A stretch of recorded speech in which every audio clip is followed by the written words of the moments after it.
Hi, everyone. This is Casey Washington from Sustah-Girl Chronicles, and welcome. Welcome to the Sustah-Girl Chronicles podcast. I am here. It's February 2024 already. And guess what? The groundhog said we're going to have an early spring, so I want to see how well he predicted. Anywho, the Sustah-Girl podcast is where we discuss wellness, lifestyle, and travel for women 50 plus and older. Yes, we exist. We are here to inform, we're here to encourage mature women to live their best lives and do what inspires them to be happy, to be purposeful, and to be fulfilled in their personal and professional lives. So, again, welcome. So, today we're going to talk about wellness. Yes, that's my favorite topic. I love being a voice of wellness. So I've recently posted a blog post, and it's titled "The Four Steps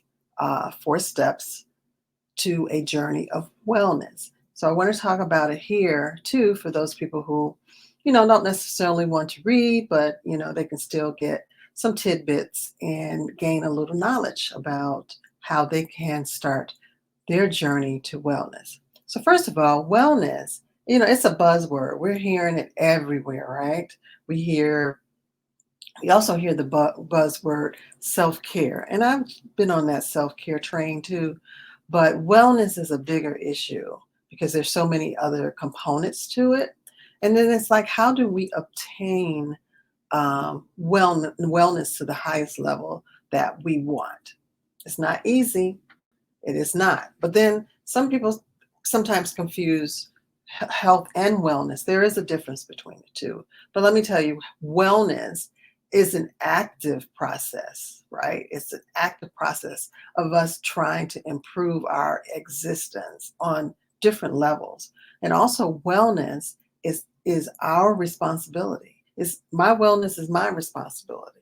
No one can make it better but me. There might be some people who can help, but in the long run, I have to make the decisions to make my wellness improve.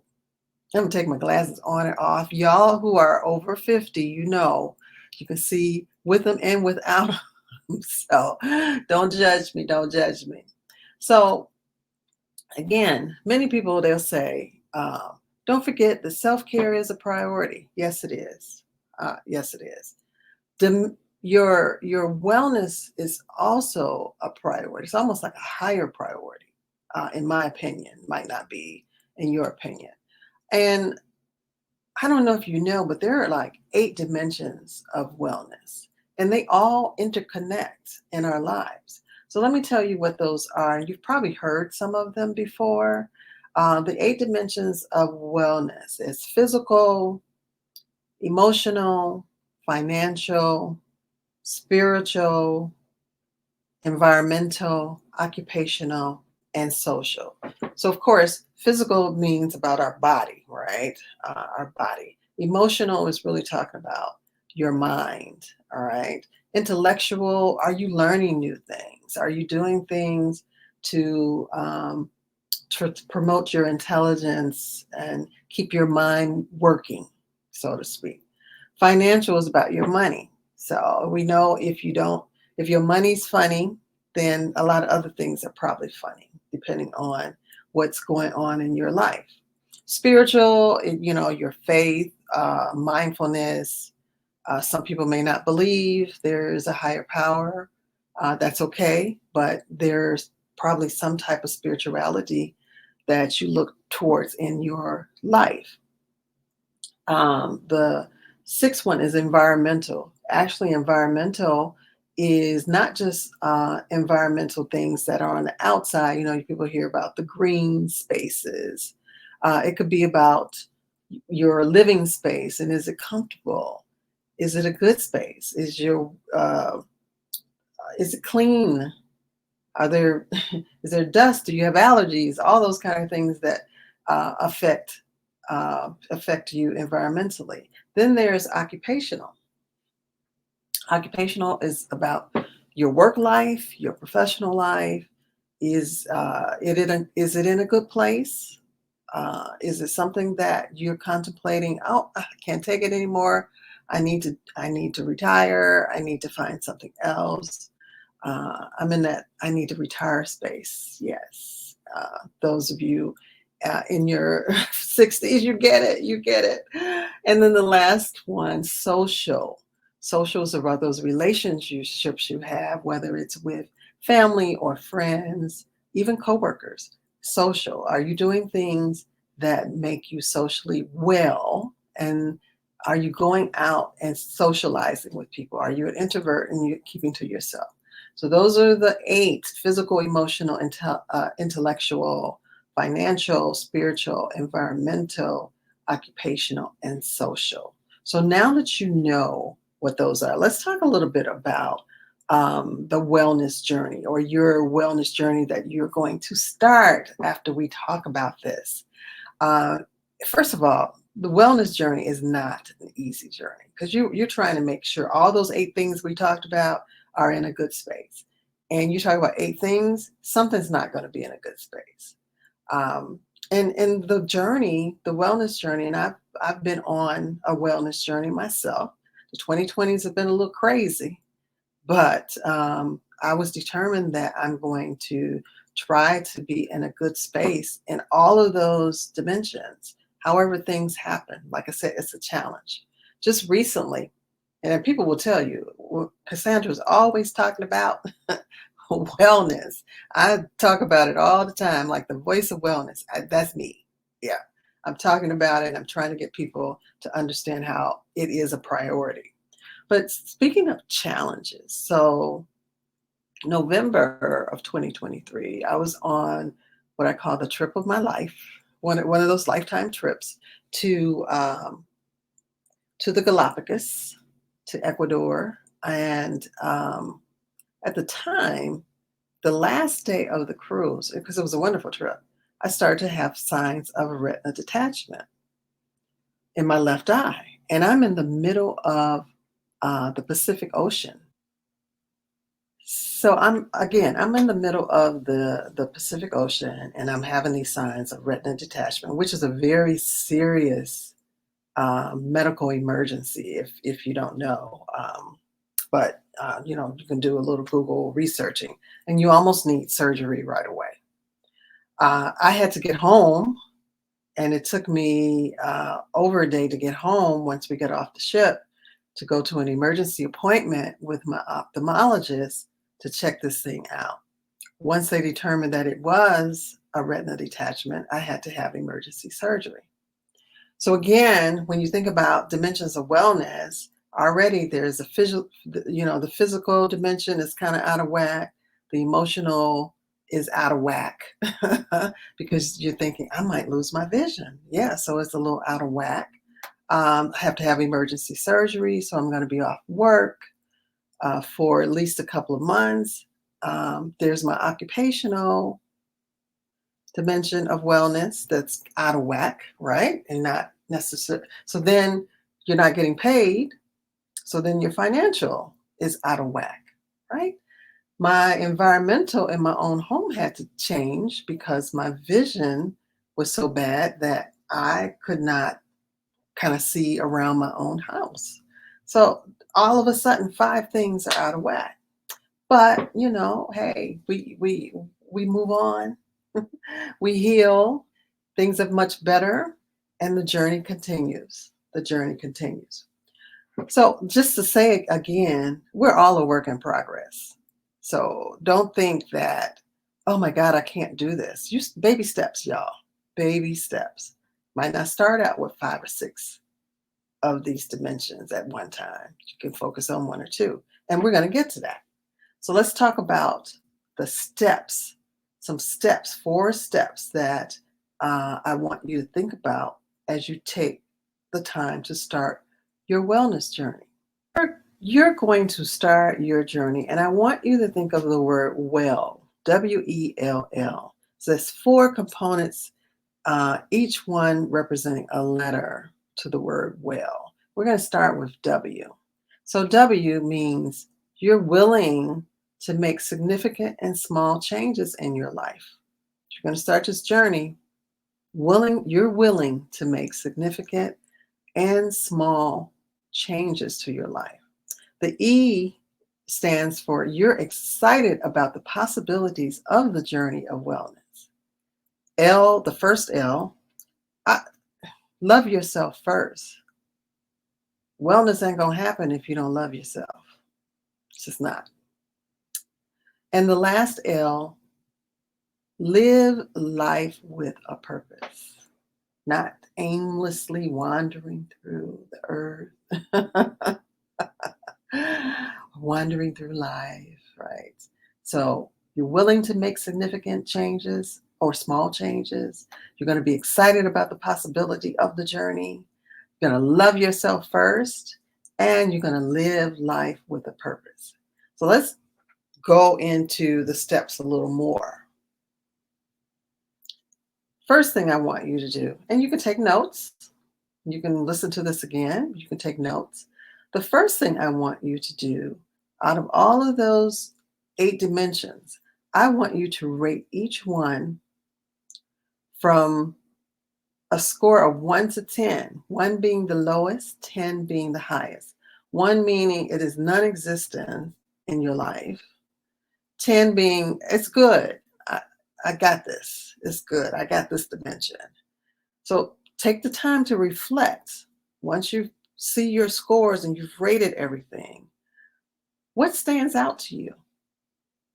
Which dimension looks like I need a little work on that? So reflect on what changes you need to make regarding your wellness or those specific dimensions. So you're going to rate everything from 1 to 10. 1 is the lowest, 10 is the highest. You're going to reflect on what changes you need to make regarding those specific wellness dimensions. Second, remember we said you're going to get excited about the possibilities? Well, you did a little reflection up there, right? So we're going to shed the negativity and we're going to stick to the positive. Wellness is outcome-based. So you're going to have to plot your course.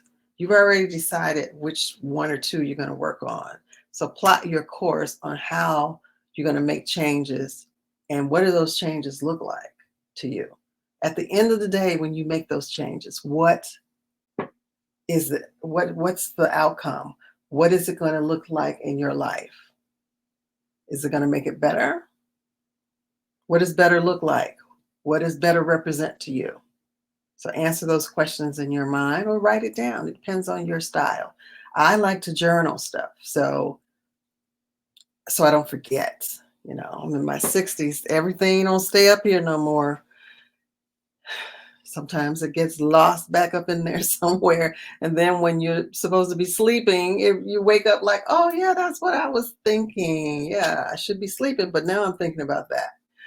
So the third thing, remember, love yourself first. You've all heard that saying. If you don't love yourself, nobody else will love you. Nobody else will. Your grandmothers or somebody probably said that to you. You know, grandmas and aunties, they say whatever they want to say. Girl, if you don't love yourself, nobody else is going to love you. So love yourself first. That is, when you love yourself, others begin to see that light of wellness. They'll see it in your face. They'll see it in your walk. They'll see it in your smile. They're like, she's looking good. She's feeling good. They look like they're happy because things are going well in a positive direction. Love yourself first. And 4, live your life with a purpose. We talked about that. Are you a purposeful person? Do you step out of your comfort zone? Do you know your why? Why am I here?